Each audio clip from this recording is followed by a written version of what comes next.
Livro de Neemias, capítulo 2, versículo 18, até o capítulo 3, versículo 1.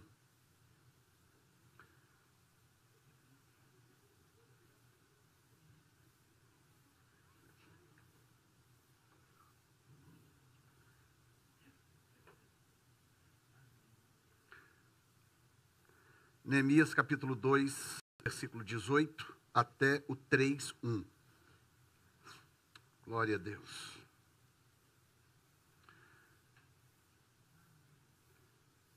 Diz assim: então lhe fora favorável. Diga comigo: a mão do meu Deus me foi favorável. O tema de hoje, dessa mensagem de hoje, é: de qual ângulo você está olhando? Pergunte para você mesmo: de qual ângulo? Pergunta: de qual ângulo eu estou olhando a minha vida?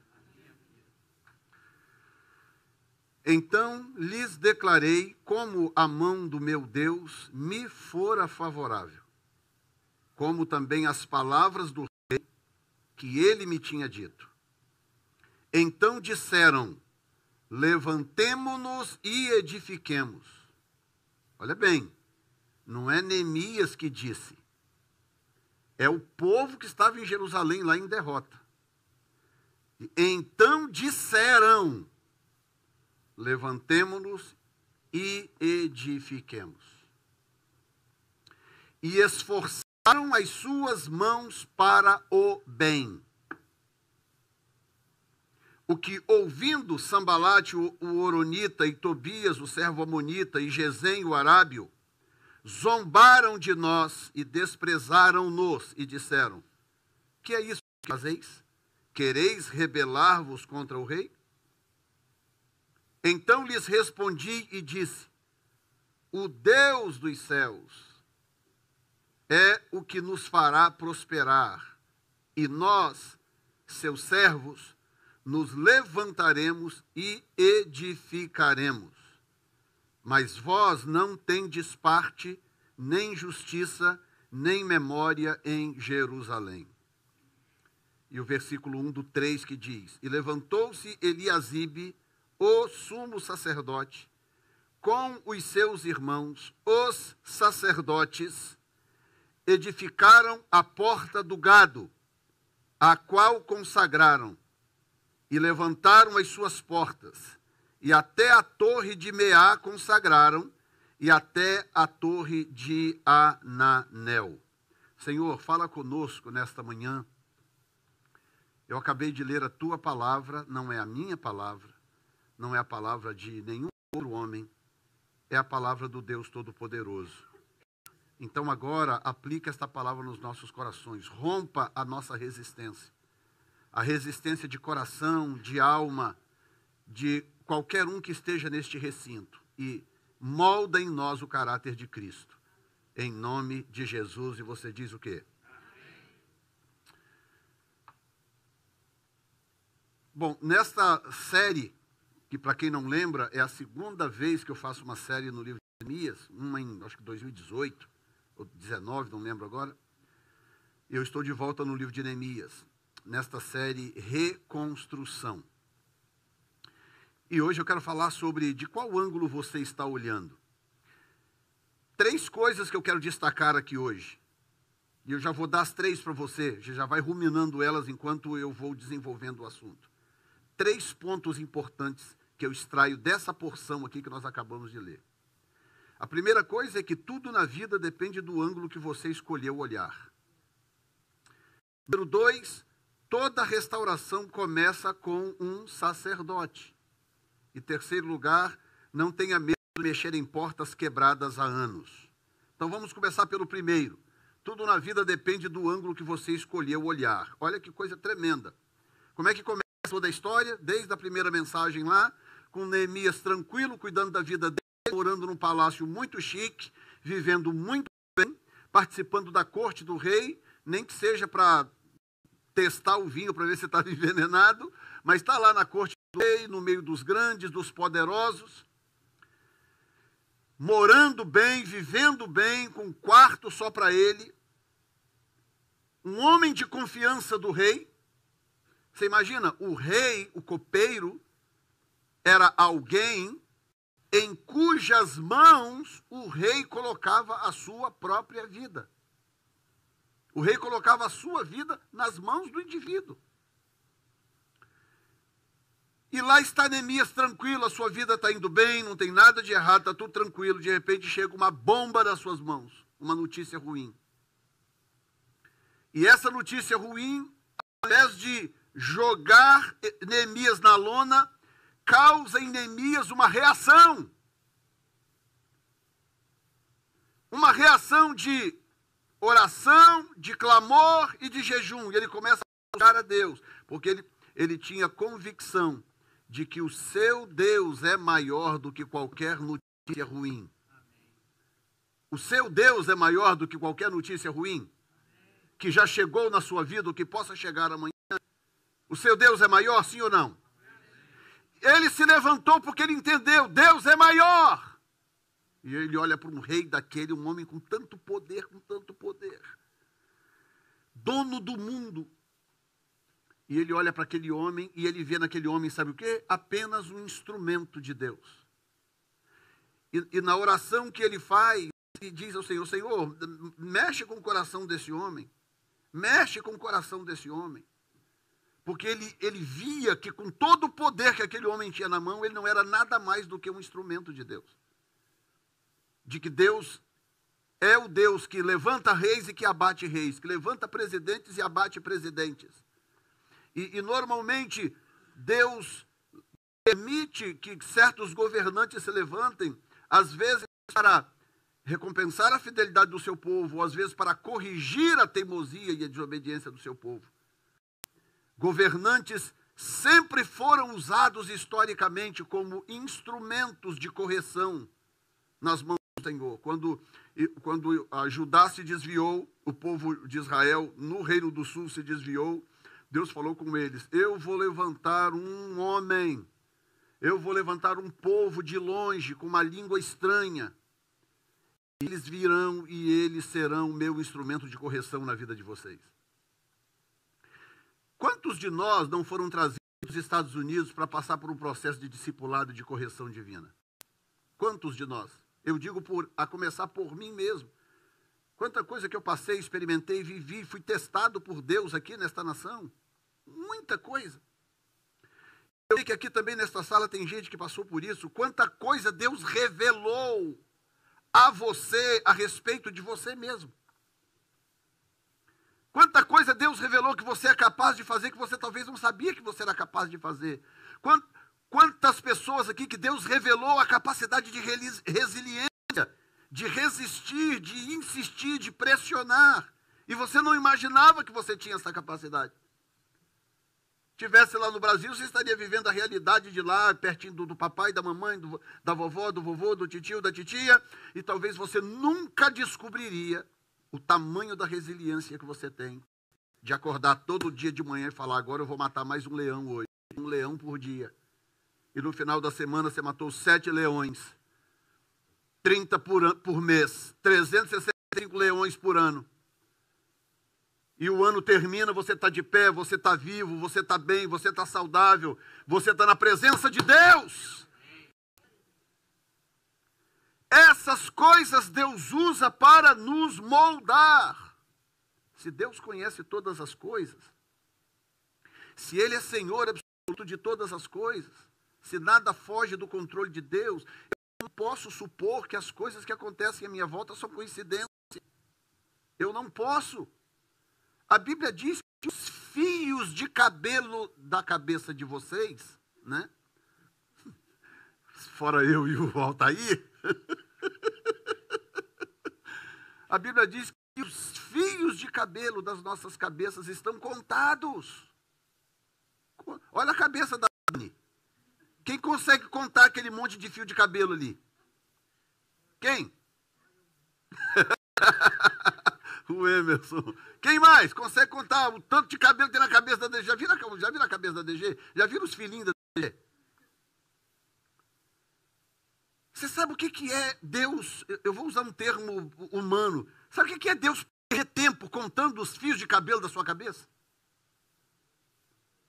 Fala, não, espera um pouquinho, deixa eu ver aqui quantos fios de cabelo tem na cabeça da Dani. Quantos fios de cabelo tem na cabeça da irmã Ruth. Deixa eu ver quantos fios de cabelo restam na cabeça do Zé Carlos. Eu já liberei isso, senhor, não precisa contar, fica tranquilo, cuida da Nayara que eu estou numa boa.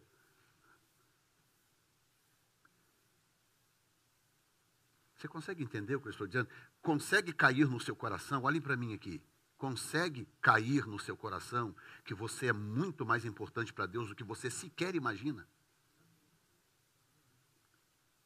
Você não consegue imaginar o tanto que você é importante, o quanto que Ele te ama. E Ele tem uma forma de te tratar, Ele tem uma forma de te corrigir, de te orientar, de mostrar as suas deficiências. E a forma como você reage a tudo isso vai determinar em que direção você vai caminhar. Então, Neemias se levanta e aí ele tem a experiência de achar graça diante do rei. Pronto. Agora Neemias está a caminho de Jerusalém. Agora entenda aonde eu chegar. Ele está a caminho de Jerusalém. Neemias tinha sido levado para a Babilônia como cativo. Provavelmente ainda adolescente, garoto pequeno por ali, porque já era 20 anos de Artaxerxes. Então vamos dizer que ele tinha ali uns, sei lá, final da adolescência, início da juventude. Neemias agora é levado cativo para a Babilônia. E 20 anos depois ele está voltando como governador. Então ele tinha ali os seus 30 e poucos para 40 anos, vamos mais ou menos supor nessa idade. Então ele foi para lá no final da sua adolescência e início da sua juventude. Cativo, preso, cativo. Ele não foi convidado viajando de turismo, não, ele foi com as mãos amarradas. Agora ele está vivendo lá, as coisas mudaram em parte depois de 20 anos. E agora ele está vendo que há uma ação de Deus permitindo a ele realizar uma obra de restauração. Diga comigo, restauração. Agora ele está em Jerusalém, diante da trágica notícia que ele recebeu, de que a cidade estava destruída, o templo arrasado, muita gente morta. Ele fala dos sepulcros dos pais, os pais são os antepassados. E agora ele está voltando para aquela cidade, para o meio daquela ruína. E quando ele chega a uma certa distância de Jerusalém, em cima da sua montaria, indo a Jerusalém, a visão de... Eu quero que você agora imagine comigo. Não é só o pregador que tem direito de imaginar. Imagina comigo. Neemias está lá em cima do cavalinho dele, junto com a comitiva dele, que ele não foi sozinho. E aí Jerusalém, lá ao longe, assim, ele está indo daqui para Jerusalém. Qual é a visão que Neemias tem de Jerusalém? Pensa comigo. As muralhas destruídas, as portas queimadas a fogo, diz o texto. E não era só isso, era tudo em volta arrasado. Você sabe quanto tempo que um exército acampava ao redor de uma cidade para destruí-la? Dependendo da cidade, levava 2, 3 anos. Que o exército inimigo vinha, acampava ao redor, por quê? Porque tinha muralha, tinha tudo, não era só chegar e invadir. Tinha que primeiro abrir a cidade, deixar os recursos acabarem. O povo às vezes cedia, abria as portas, se entregava, porque eles não queriam morrer de fome ou de sede. E aí Neemias olha, quando ele olha aquela notícia que chegou para ele no início do capítulo 1, agora que está diante dos olhos dele e só tinha tragédia, só tinha miséria e só tinha destruição. Aqui vai o primeiro ponto da mensagem. Tudo na vida depende do ângulo que você escolheu olhar. Neemias podia ter focado na notícia ruim. Neemias poderia ter focado na visão que ele teve da cidade. A primeira, como é que é? A primeira impressão que fica, não é isso? Qual é a impressão que ele tem de Jerusalém quando ele está chegando em Jerusalém? Destruição, miséria, esculhambação, pedras em cima de pedra, porta quebrada, queimada a fogo, aquela situação toda. E outra coisa, Nabucodonosor só deixou para trás os miseráveis, os enfermos. aqueles que ele entendia que não tinha serventia para a Babilônia.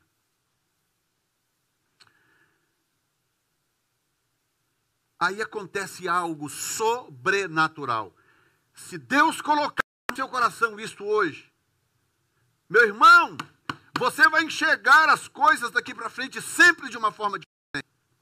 Acontece algo sobrenatural, diz assim.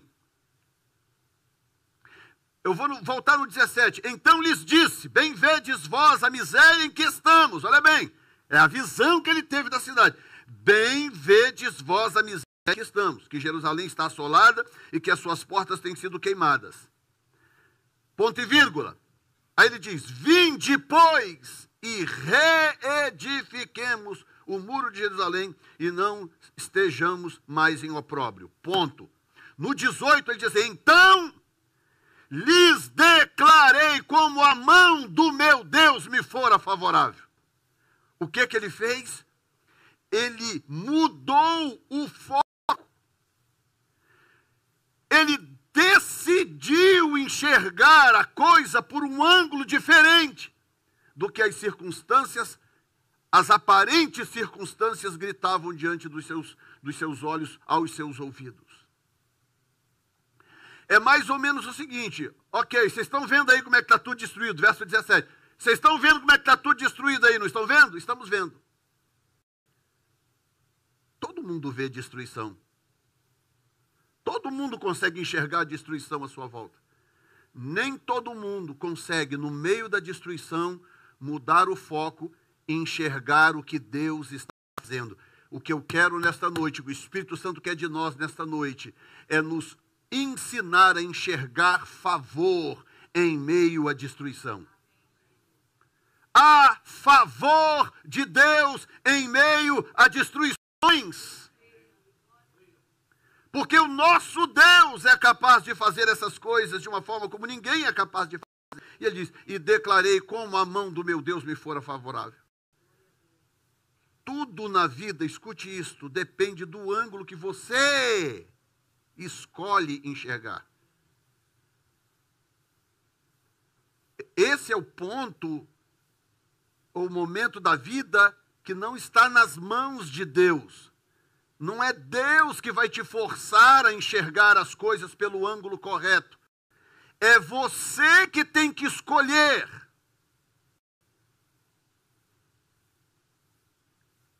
Tem uma historinha que eu sempre conto, já devo ter contado isso aqui umas 5 vezes, vai a sexta agora.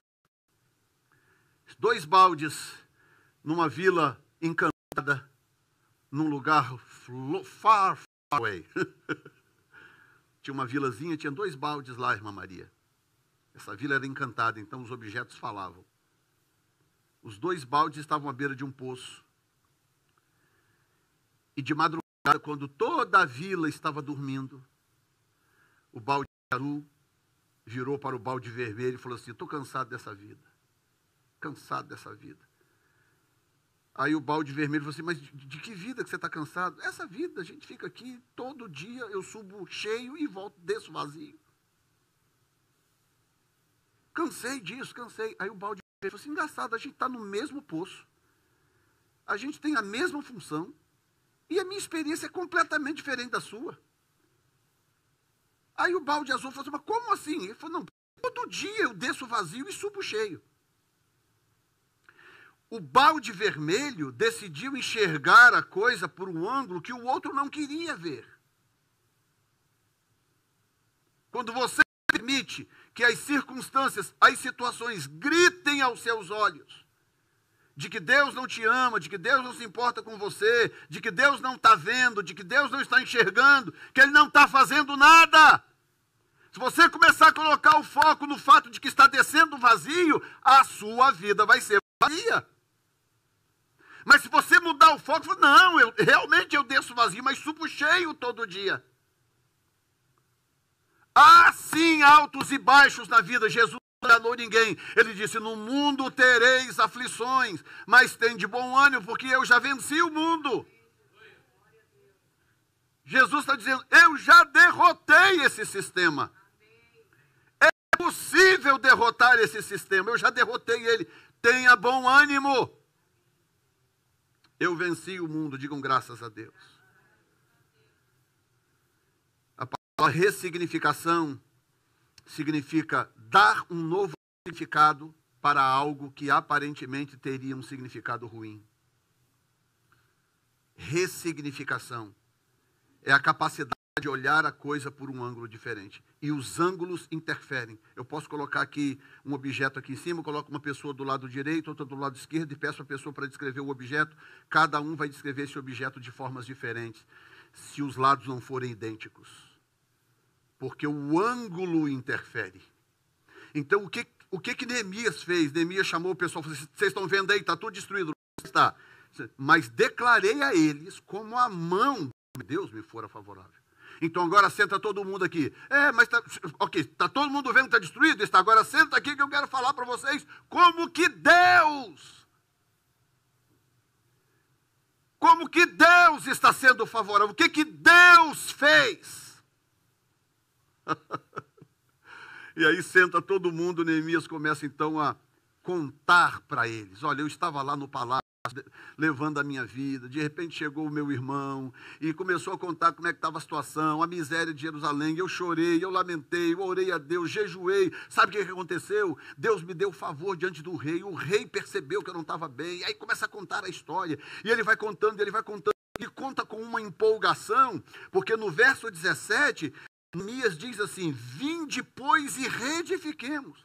Tipo, gente, vamos reedificar esta cidade, mas como que você estimula pessoas a mudarem os hábitos destrutivos, sem que elas revertam a visão que elas têm da situação.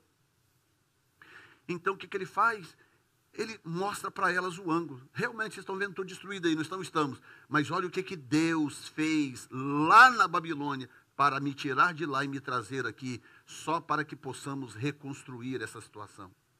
Aí no verso 18, acontece então um milagre, porque ele diz assim, como também a palavra do rei, que ele me tem dito, ponto. Então disseram. De repente, o Neemias, no verso 17, está falando sozinho. Gente, vamos reconstruir essa cidade. Mas aí tem o cabeçudo, o carcará, o sanguinolento, o chifrudo, atrás da nuca do cara, falando, não tem jeito, esquece, isso não vai dar certo, porque não sei o quê, porque Deus isso, porque Deus é aquilo, Deus não se importa com você, Deus... Não, você não consegue, você é incapaz, você... Depois que Neemias mostra o favor de Deus em ação, então eles disseram para Neemias, então levantemos e edifiquemos. Eles. Falar, ok, Neemias, você me convenceu, vamos reconstruir esse negócio.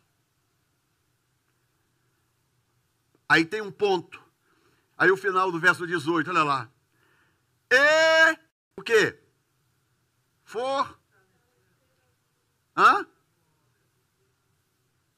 Amém. Vamos terminar o nosso culto. Nós estamos... Vocês estão aqui ainda, gente? O que diz aqui?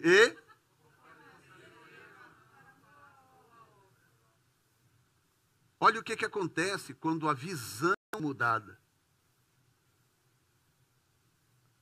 Esforço é a nossa missão. A sua missão não é transformar as coisas. A sua missão não é fazer o milagre acontecer. A sua missão é se esforçar. Fortaleceram as mãos para a boa obra. Fortaleceram as mãos.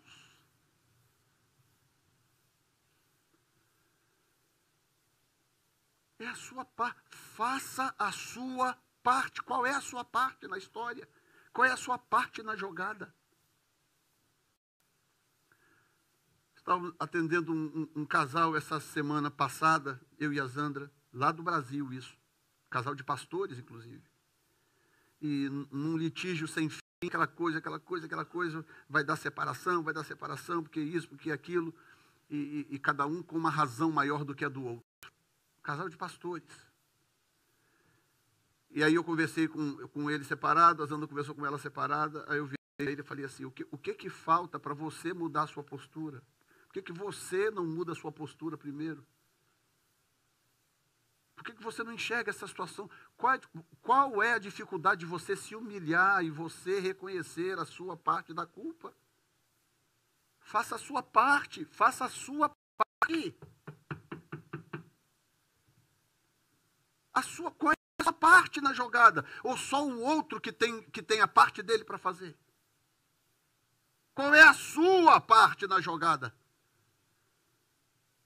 Você sabia que o que tirou Lúcifer do céu foi o orgulho?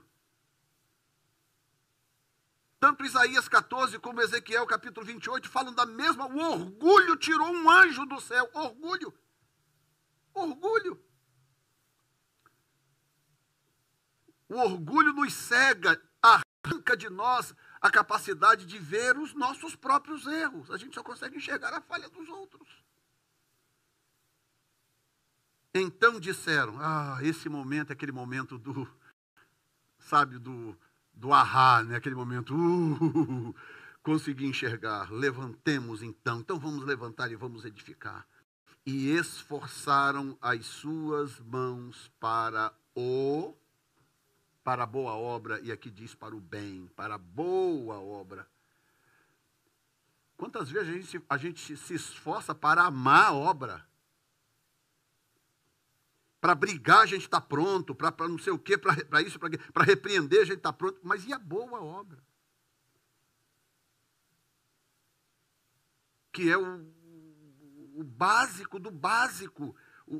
Que é quando eu olho para a situação que está corroendo a minha volta e dizer, ok, o que eu posso fazer da minha parte para poder mudar isso? Diga comigo. Levantemo-nos e edifiquemos.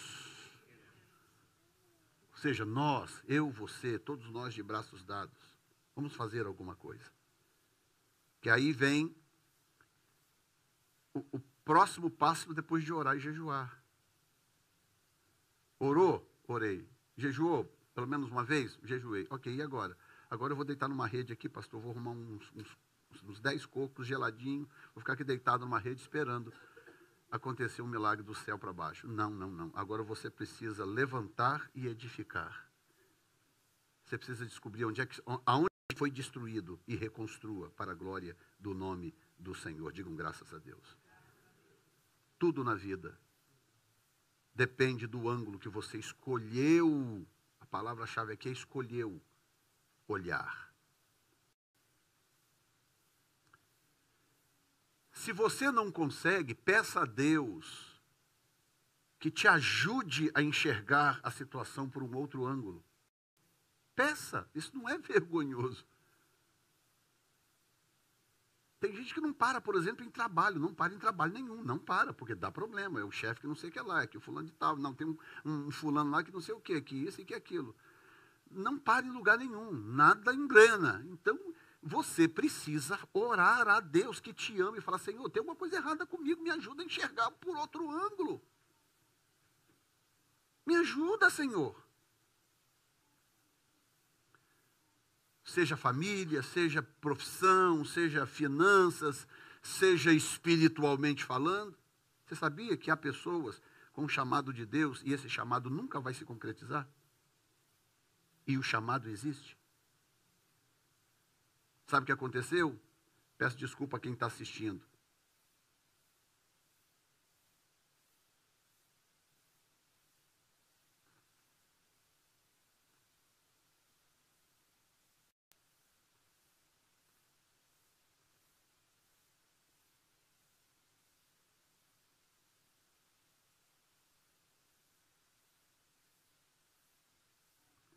Mas sabe o que aconteceu? Nunca tirou os pés do Brasil. Nunca. Porque sempre difícil, não dava, não sei, porque isso, porque aquilo, a dificuldade aqui e acolá, mas a vida inteira dizendo que tinha um chamado para tal lugar. Morreu sem nunca cumprir tal chamado. Então há pessoas com chamados reais, chamados verdadeiros, mas aquilo está se perdendo. Quando Saul foi ungido por Samuel, ele não era o primeiro escolhido de Deus, realmente, mas Deus é misericordioso e Deus lhe fez uma promessa. Diz, quando você sair daqui, você vai encontrar uma companhia de profeta, você vai profetizar com ele, o Espírito de Deus virá sobre ti e tu te tornarás num novo homem. As 3 primeiras coisas se cumpriram, menos a última. Então, se as 3 primeiras se cumpriram, porque realmente foi Deus que falou, por que não cumpriu a última?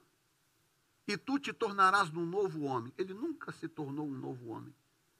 Pelo contrário, ele deixou as coisas interiores e as coisas do passado e questões familiares corroerem o seu relacionamento com Deus. E foi corroendo, terminou a vida de trágica, como você conhece bem a história, suicidando-se, se lançando sobre a sua própria espada. Por quê? Porque encontrou a companhia de profeta? Encontrou. Profetizou com eles? Profetizou. O Espírito veio sobre ele? Veio. Mas ele se tornou num homem novo? Não. Por quê? Sei lá, mágoa, ressentimento, orgulho, sei lá qual a razão. O fato é, nunca se tornou num novo homem.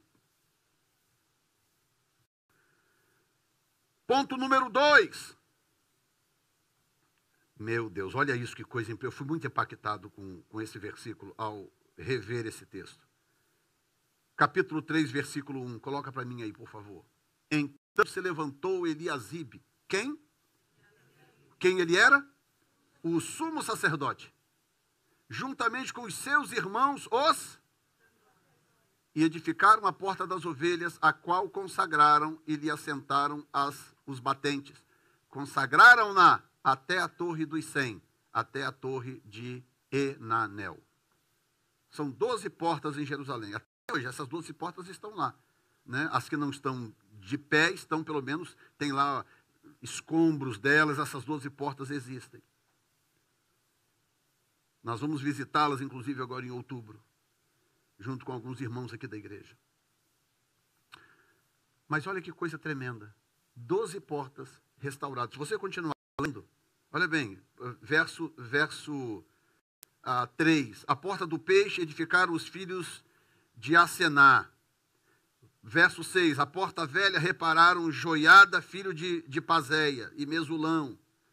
Verso 13. A porta do vale reparou Anum e os moradores de Zanoa.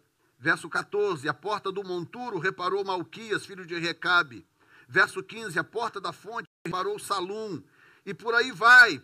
Verso 26. A porta das águas, que olha para o oriente, os nitineus. Verso 28, a porta dos cavalos repararam também os sacerdotes, cada um. Então nós temos 12 portas sendo restauradas, mas é isso que eu quero que você entenda. Quem começa o processo da restauração? Versículo 1, e levantou-se Eliasibe, o sumo sacerdote, com seus irmãos, os sacerdotes, e edificaram a porta do gado. Por isso, o ponto número 2, toda restauração começa com algum tipo de sacerdócio. Toda restauração. Toda vez que Deus me permite, de alguma forma, não porque eu seja o super exemplo, mas por causa da minha função, por causa da minha posição, eu sempre sou pego, de alguma forma, orientando pessoas. E toda vez que eu estou orientando, principalmente no que tem a ver com família, eu vou sempre, lógico, eu trabalho normalmente com os homens, quando eu trabalho com os casais, e às vezes eu trabalho com as mulheres. Eu sempre digo para os homens uma verdade absoluta e imutável. Nós, os homens, mesmo na sociedade de hoje, que todo mundo trabalha, ainda mais aqui nos Estados Unidos, todo mundo tem que trabalhar. Né? As pessoas trabalham para poder ter uma vida menos, né? Com menos falta. Então as pessoas trabalham, é isso mesmo, todo mundo trabalha. Então, eu sempre digo uma máxima, que mesmo com esse modelo moderno de sociedade, a responsabilidade do lar é do homem. É do homem. E nós temos que ter cuidado para nós não cairmos num erro crasso, que é o fato de que é uma sociedade moderna, onde homem e mulher trabalham, e não tem nada de errado com isso, a Bíblia não é contra isso, né? Nós, os homens, usarmos isto como uma espécie de encosto. Agora estou conversando com os meus parceiros aqui, os muchachos. A responsabilidade é nossa. E não só no que diz respeito ao trabalho. Parabéns aos homens trabalhadores, guerreiros que vão para a rua mesmo e pá daqui, pá dali, glória a Deus.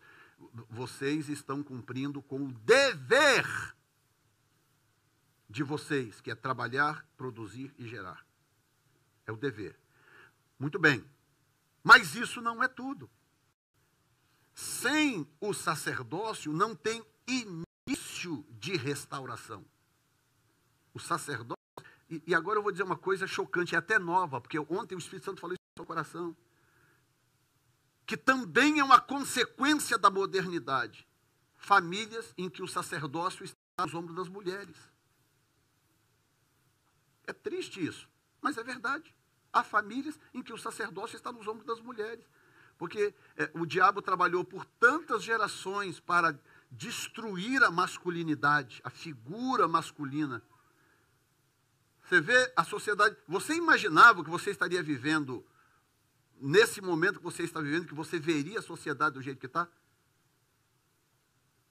Você não sabe mais se homem é homem, se mulher é mulher, você não sabe. A gente está até brincando, eu e a Zana tirando onda, porque quando ela tirou a primeira carteira, o Amor Vehicles errou e colocou ela como male, como macho. E o pior é que a gente descobriu isso no aeroporto.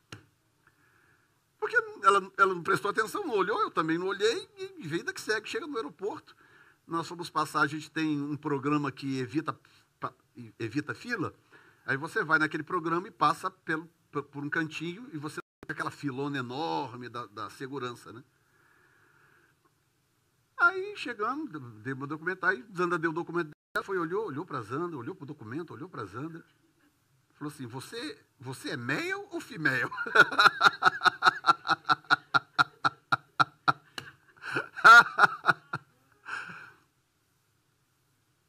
Mas pensa comigo, isso há 30 anos atrás, 20, 30 anos atrás, isso tiraria de letra, não é? Ô senhora, desculpa, houve um erro aqui na sua carteira, só percebeu que tem um erro aqui na sua carteira? Hoje, não, você não sabe. Falou, não, você é homem ou mulher? Aí o male ou female? Porque ninguém sabe. Tem um vídeo viralizando aí na internet com um cara de barba, com a voz grossa, assim, mais grossa do que a minha, brigando com o cara do 7-Eleven porque chamou ele de Sir. E o cara brigando de derrubar a gôndola. Não, eu sou a senhora, senhora. I'm a ma'am. O barbudo com a barba. Que cara de pau. Por que não mandar um cara desse pular batata? Você está entendendo? O que eu quero que vocês entendam, isso aqui não é uma mensagem para bater em nós, homens, esse ponto pelo menos. Não é isso, não entenda desse jeito. Entenda que o diabo tem um projeto de destruição do sacerdócio masculino. O diabo tem um projeto.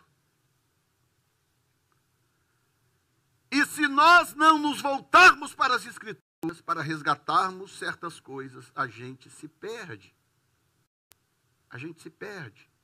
A gente não pode aceitar lavar as mãos, fazer de conta que nada está acontecendo, deixa a vida, né? Como é que é? Vida me leva eu, né?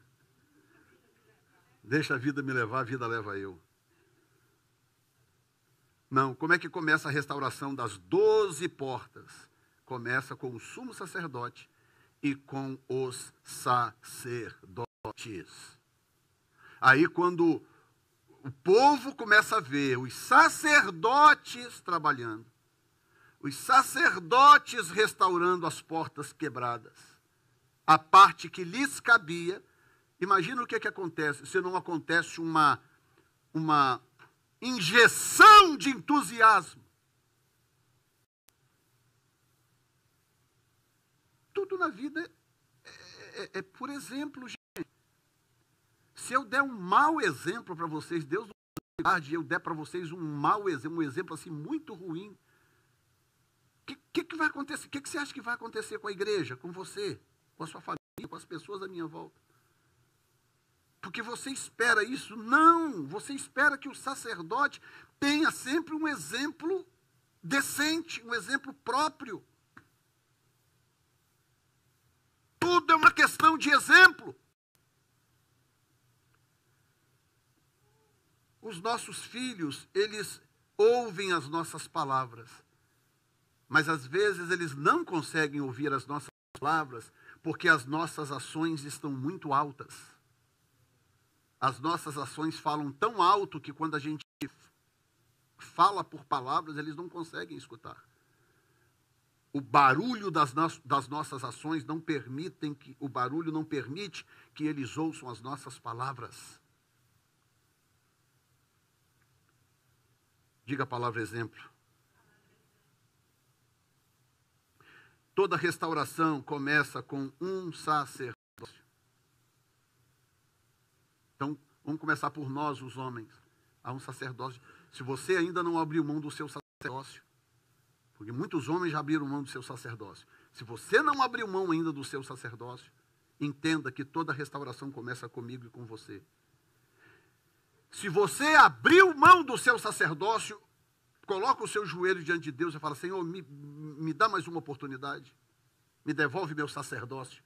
Me dá uma oportunidade de voltar a ser o sacerdote e de dar o primeiro passo para a restauração. Isso é possível? Sim ou não? Sim. Porque o nosso Deus nos ama. Você imagina se eu passar a minha vida inteira tentando contar o da Zanda é impossível, porque todo dia cai cabelo da cabeça da Zanda. Eu teria que contar todo dia. Mas imagina se eu parasse tudo o que eu estou fazendo e passasse a minha vida contando os fios de cabelo da sua cabeça, botando num caderninho.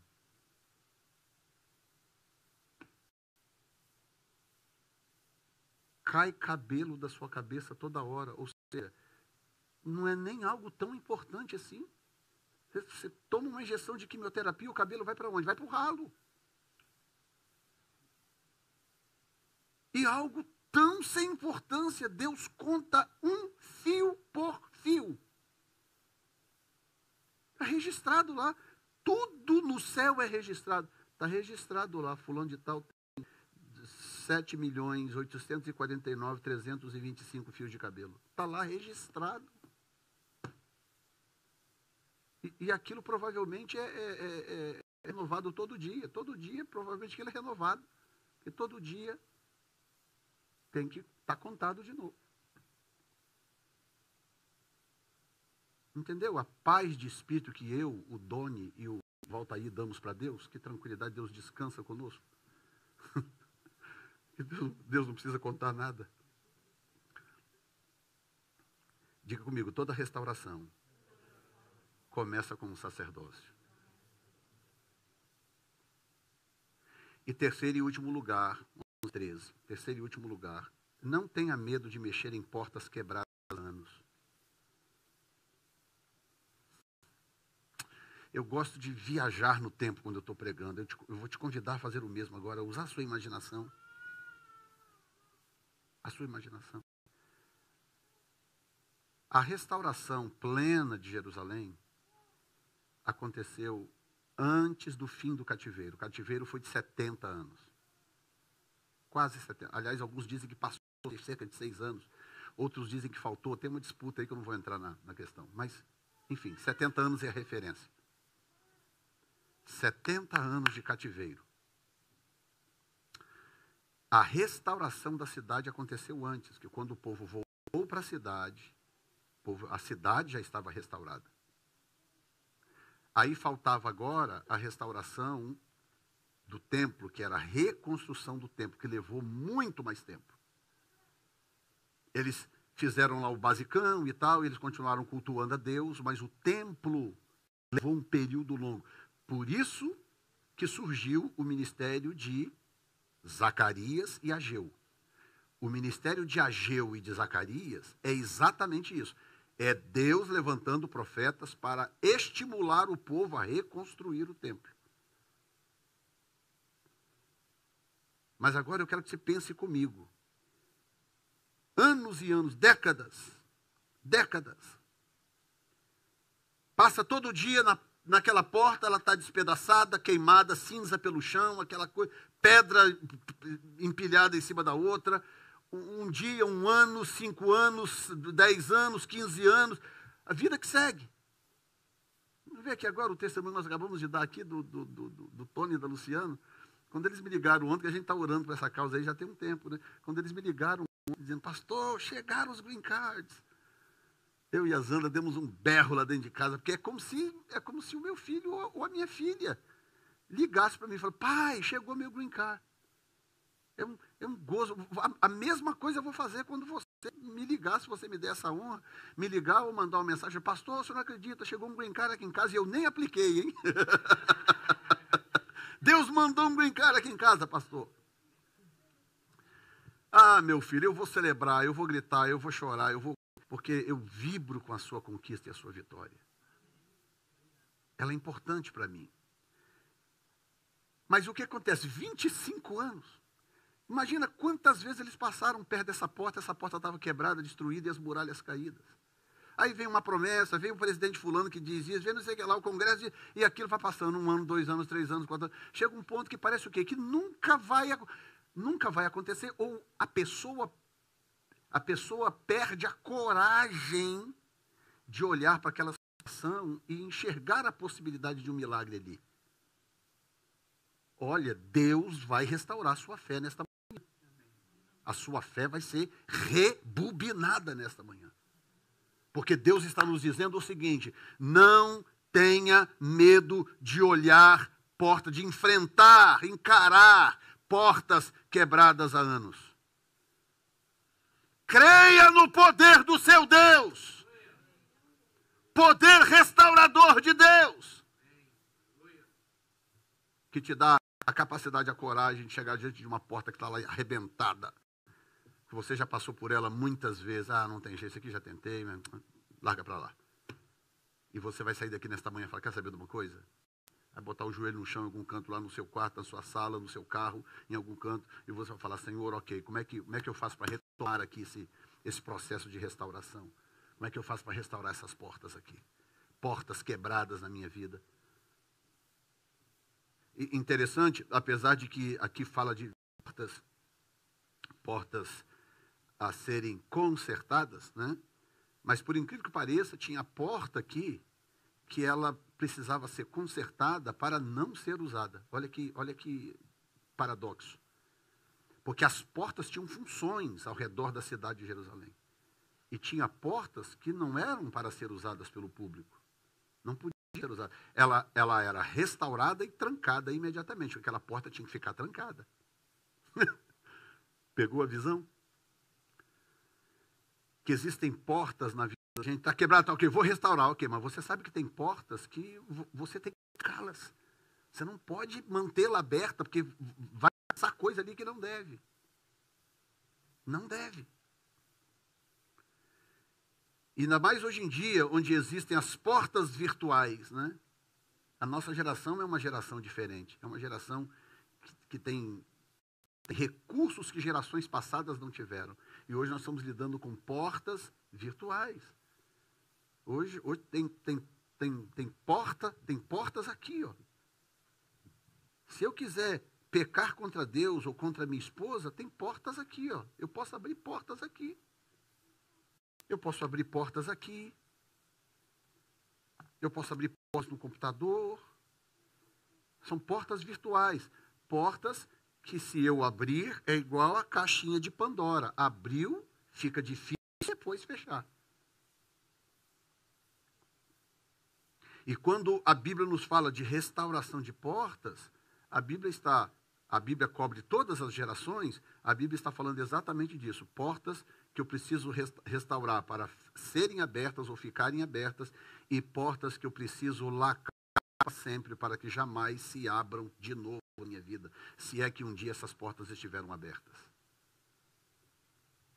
E eu tratar certas portas como veneno. Por que eu não como veneno de rato ou para rato? Porque eu sei que vai me matar. eu não ponho no café. Porque eu sei que é veneno, vai me matar. Se eu tomar, vai me matar. Então, há coisas espirituais que eu não posso mexer, porque aquilo tem o potencial de me matar. De tirar a minha paz, de roubar a minha comunhão com Deus, de impedir o meu crescimento espiritual. Tem alguém me ouvindo aqui hoje?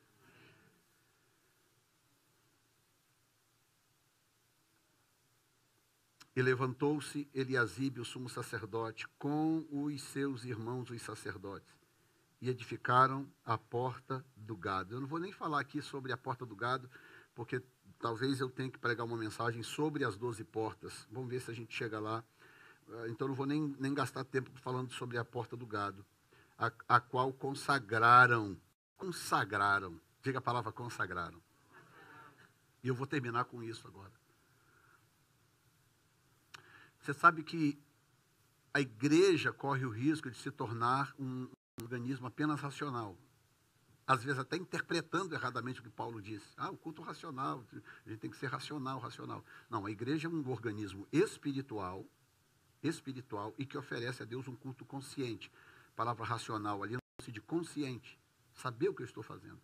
Quando eu adoro a Deus, levanto as minhas mãos, adoro a Deus com esse louvor maravilhoso que nós tivemos aqui, eu tenho que fazer aquilo consciente. Aquilo não pode ser um ato religioso. Eu faço todo domingo. Eu estou na igreja. Não pode, tem que ser um negócio consciente. Então, é disso que Paulo está falando. Mas a igreja é um organismo espiritual. E a igreja é um organismo sobrenatural. Então, quando as coisas têm um valor especial para Deus, quando elas são consagradas a Deus. Você já lembrou, por exemplo, de consagrar a sua família a Deus, a sua casa a Deus? Você já refez isso? Porque o tempo passa, a gente faz coisa, comete erro, diz o que não deve, apronta, o tempo passa. Você tem que reconsagrar as coisas a Deus. Ou você acha que essa porta aqui, que esse sacerdote estava edificando, essa Jerusalém aqui, que existia há centenas de anos, você acha que essa porta nunca foi consagrada a Deus? Será que era a primeira vez na história que essa porta estava sendo consagrada a Deus? Não, ela estava sendo reconsagrada diante da destruição que lhe havia acometido. Então, o que eu estou ensinando para vocês aqui são princípios de sacerdócio.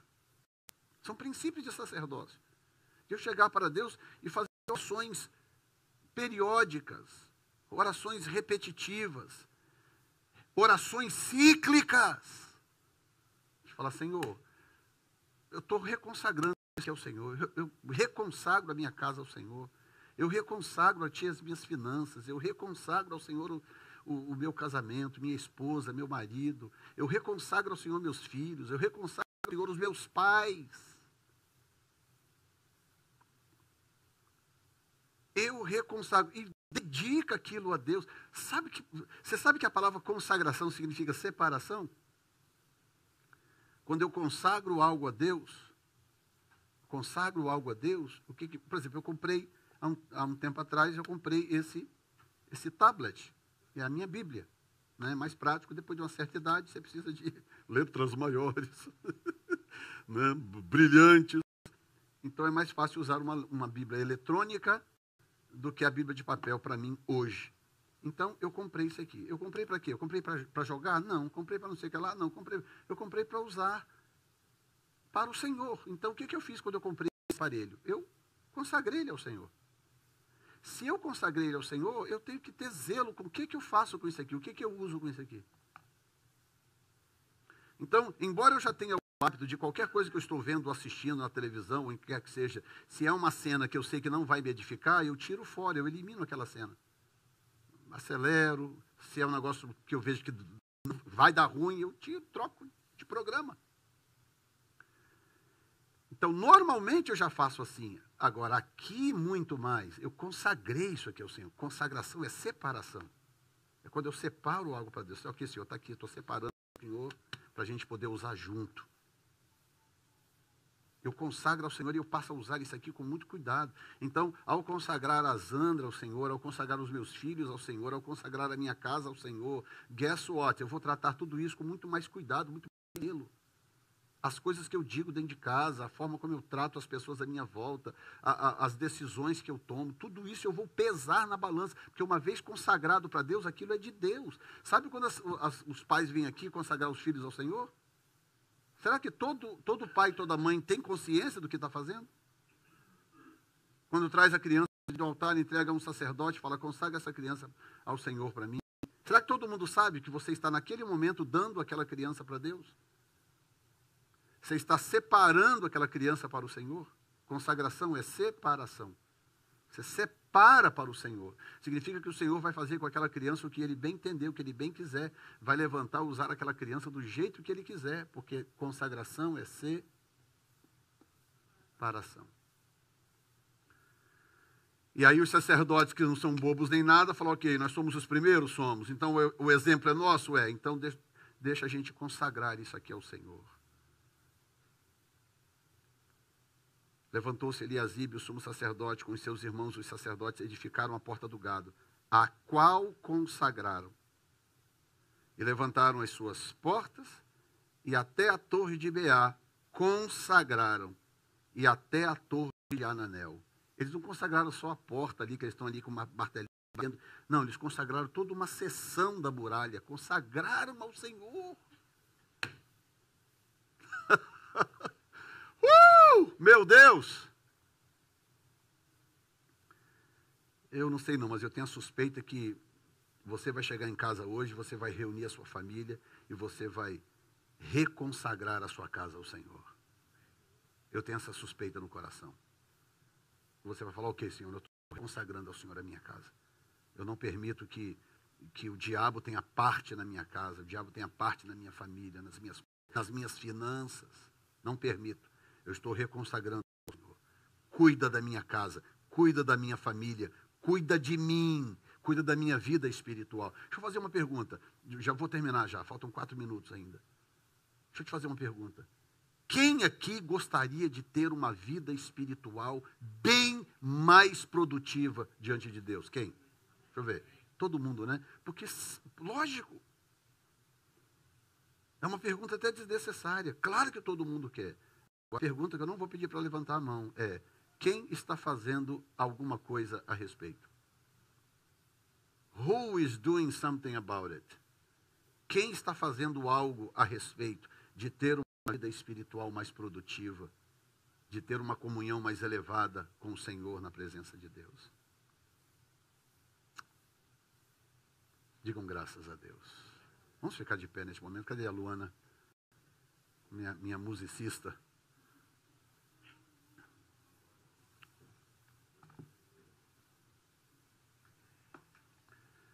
Tudo na vida depende do ângulo que você escolheu olhar. Eu te amo, Deus. Tudo na vida depende do ângulo que você escolheu olhar. Então, a partir de hoje, escolha o ângulo certo. Número 2, toda restauração começa com um sacerdócio. Assuma o sacerdócio da sua casa. Assuma. Não deixa isso pendurado no prego.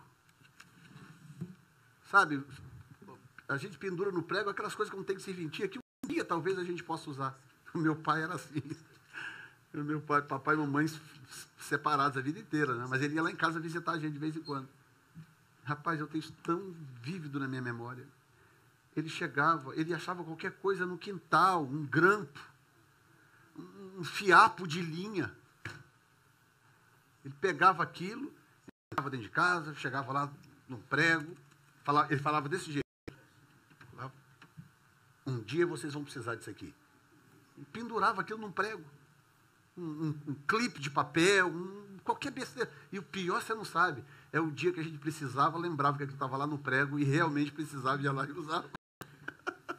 Aí quando ele voltava depois, 20 dias, um mês depois, ele falou, cadê a barbante? A gente usou. Não falei que um dia vocês iam precisar? Mas não faça isso com o seu sacerdócio. Não coloque o seu sacerdócio no prego. Tipo, pode ser que um dia eu precise disso aqui. terceiro lugar, não tenha medo de mexer em portas quebradas há anos. E eu vou ministrar sobre a sua vida nesta manhã. Nós vamos ter um minuto de adoração.